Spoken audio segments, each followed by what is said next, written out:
What's up, everybody? Welcome to Podcast Now. I'm Alex, and in this video, we're going to explain the ending and parts of the story for Life is Strange: True Colors. This will contain complete spoilers, obviously, on all of the endings, so if you guys haven't played it or don't want to know, please turn away now. There are 6 different endings. They are all very, very closely related to each other, and there are things that happen kind of no matter what happens throughout the game. I'm not going to explain necessarily how to get these endings, although I can if you guys want me to in future videos, but just talk about the endings in general. So obviously this is a story of Alex tracking down and figuring out what actually happened to her brother Gabe. He was killed in a mining accident. There was the explosion. The rocks took him out when trying to save Ethan. And you go through several different, phases with this. First accusing Mac, because he obviously was kind of the first person that Gabe had called, and something was obviously going on there. Then it gets turned on Diane, right, because she ultimately made the call, but ultimately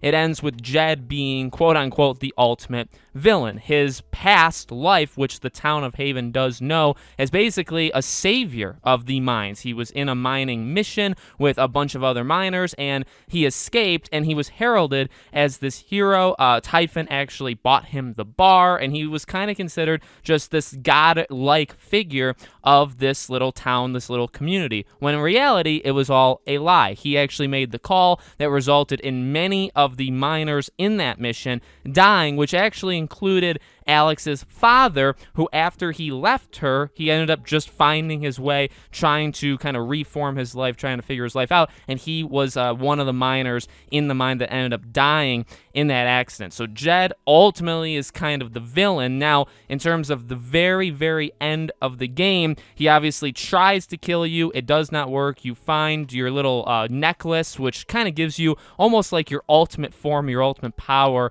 in this game, and you reveal to the city council, to the town council, basically what happened throughout the entire game. Now, your decisions make a huge impact, obviously, in how this plays out, but again, ultimately, the ending doesn't change, or in terms of Jed confessing. So the town can back you, parts of the town can back you, none of the town can back you. Steph will always back you, no matter what. Steph will be on your side. Ryan is not necessarily a 50-50 shot, but it depends on what you've done with him throughout the game, whether he backs you or not. Ultimately, though, again, none of that, I guess, in a way matters, because no matter if they side with you, if they don't side with you, no matter who is on your side, you end up basically tapping into Jed's emotions and convincing him that what he did was wrong. He's you could call him selfish, you can call him a monster, different audio cues there, and you can either forgive him at the end or you can condemn him. There really is no difference whatsoever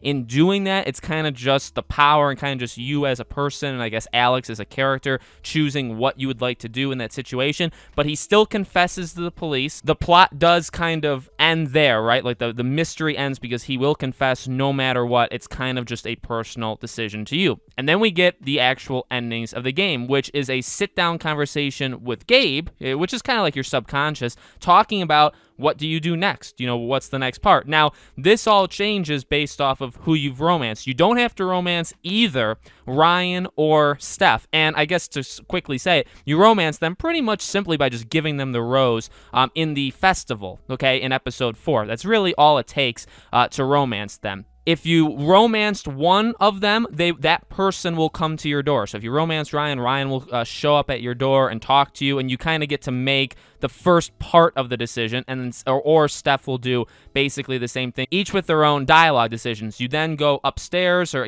outside on the roof, and again, you have the talk with Gabe in terms of what you want to do. So 6 endings, and again, they're all very, very closely related. You either stay in Haven, not being romanced with any particular character. You leave Haven and explore, have your adventures without any particular character, and then all of those with one or the other. You stay in Haven with Steph, you end up working with her in the record shop. You leave with Steph, you end up touring with her, musically. Same thing with Ryan. You work with Ryan in the bar originally, and then Steph will just actually leave Haven one day, and you end up taking over the record store. Again, Ryan's there though. You're living a life with him. You leave with Ryan, and he goes on with you with your adventure. So those are the 6 endings. Again, it's literally the exact same thing, same, I guess, premise. You're either staying to kind of give or I guess, start a new life there, right? And you can either do it alone, with Steph or with Ryan. Now, if you do it with Steph, I believe Ryan still stays in Haven, but if you do it with Ryan, Steph will leave, okay?